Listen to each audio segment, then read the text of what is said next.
Tantangan apalagi yang akan diterima oleh Abu Nawas dan bagaimana lagi ia menggunakan kecerdikan untuk menyelesaikan tantangan tersebut. Mari ikuti ceritanya sampai selesai. Namun sebelumnya mohon like, komen dan subscribe agar bisa mengikuti kecerdikan-kecerdikan Abu Nawas lainnya. Di sebuah kerajaan Arab yang penuh cerita, hidup seorang pria bernama Abu Nawas. Dikenal akan kecerdasannya, Abu Nawas seringkali menghadapi tantangan dari Sultan dan orang-orang di sekitarnya. Kisah kali ini dimulai ketika Sultan membuat pengumuman di alun-alun kerajaan.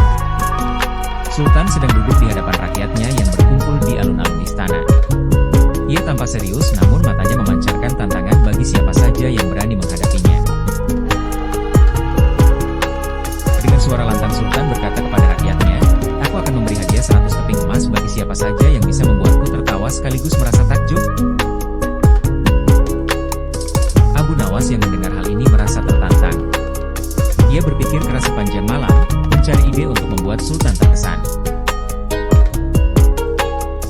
Abu Nawas berbisik pada dirinya sendiri, "Aku harus melakukan sesuatu yang tak biasa. Sesuatu yang mengejutkan." Keesokan paginya, Abu Nawas menghadap Sultan dengan membawa kantong kecil berisi pasir. Sultan tampak penasaran melihatnya. Sultan sambil mengangkat alis berkata, "Ya, apa yang akan kau lakukan untuk membuatku tertawa dan merasa takjub? Hai Abu Nawas." Abu Nawas tersenyum percaya diri, "Paduka Sultan, saya bisa mengubah pasir ini menjadi emas." Rakyat dan Sultan terkejut mendengar pernyataan Abu Nawas. Namun, Sultan merasa penasaran. Sultan pun bertanya, "Bagaimana caramu melakukan itu?" Abu Nawas menjawab, "Dengan bantuan Paduka Sultan. Yang perlu Paduka lakukan hanyalah memberikan 100 keping emas kepada saya." Sultan terbahak-bahak mendengar jawaban Abu Nawas, tapi akhirnya ia menyuruh pelayannya memberikan 100 keping emas. Abu Nawas lalu berkata, "Nah, Paduka Sultan, sekarang saya telah berhasil mengubah pasir menjadi emas, tentu saja dengan bantuan Paduka." Sultan dan seluruh istana tertawa terbahak-bahak, kagum dengan kecerdikan Abu Nawas. Sultan pun mengizinkan Abu Nawas membawa pulang emas itu. Kabar kecerdikan Abu Nawas menyebar ke seluruh kerajaan. Suatu hari, seorang saudagar kaya datang ke rumahnya untuk menguji kecerdikannya. Si saudagar pun berkata, "Abu Nawas, jika kau bisa mengeluarkan madu dari guci ini tanpa merusaknya, aku akan memberimu 100 keping emas. Tapi, jika gagal, kau harus mengembalikan emas yang kau dapat dari Sultan." Abu Nawas terdiam sejenak, memikirkan cara menghadapi tantangan ini. Setelah berpikir keras, ia menyetujui tantangan itu. Abu Nawas pun menjawab, "Baiklah, saudagar. Aku akan melakukan seperti yang kau minta." Malam itu, Abu Nawas mengadakan perjamuan di rumahnya. Ia mengundang semua tetangganya dan menyajikan madu dari guci tersebut dalam hidangan mereka. Abu Nawas kemudian menyilahkan semua tamunya untuk menikmati hidangan yang disiapkan. "Silakan, teman-teman. Nikmati madu ini sebagai tanda persahabatan kita." Madu dalam guci pun habis dimakan semua tamu. Esok harinya, saudagar datang untuk melihat hasil pekerjaan Abu Nawas. Saudagar terheran-heran melihat guci kosong. "Bagaimana bisa kau mengeluarkan semua madu tanpa merusak guci ini?" Abu Nawas tersenyum.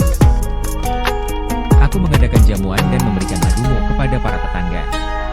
Kini madumu ada dalam perut mereka, tak kurang 1 tetes pun." Saudagar itu terpaksa mengakui kecerdikan Abu Nawas.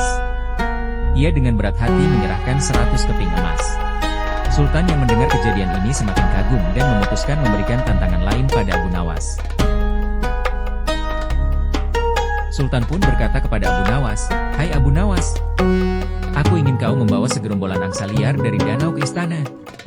Mereka harus datang sendiri, tanpa dipaksa atau ditangkap. Jika kau berhasil, 100 keping emas lagi menjadi milikmu." Abu Nawas berpikir keras. Lalu keesokan paginya ia datang ke danau dengan seikat besar bulir padi dan biji gandum. Abu Nawas meletakkan biji padi dan gandum berjarak beberapa meter, membentuk jalur yang menuju istana. Ia lalu duduk di kejauhan, mengawasi jalur tersebut. Satu demi satu, angsa-angsa liar yang merasa lapar mulai keluar dari danau, mematuk bulir padi dan mengikuti jalur itu. Tanpa sadar, mereka sampai ke istana. Sultan terkejut dan kagum.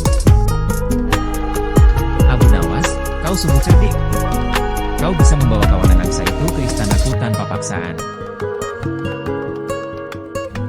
Abu Nawas tersenyum rendah hati berkata, hanya dengan sedikit padi, paduka Sultan. Kadang, cara sederhana adalah yang paling efektif. Sultan memberikan 100 keping emas lagi pada Abu Nawas. Kisah kecerdikan Abu Nawas menyebar di seluruh kerajaan, dan rakyat kagum pada cara cerdik Abu Nawas menghadapi setiap tantangan. Begitulah, kecerdikan Abu Nawas terus menjadi legenda, dan kisahnya hidup di hati rakyatnya. Abu Nawas menjadi simbol kebijaksanaan, mengajarkan bahwa dalam menghadapi masalah, kecerdasan dan akal sehat seringkali lebih ampuh daripada kekuatan. Terima kasih sudah mengikuti cerita Abu Nawas ini sampai selesai. Nantikan cerita petualangan-petualangan Abu Nawas lainnya.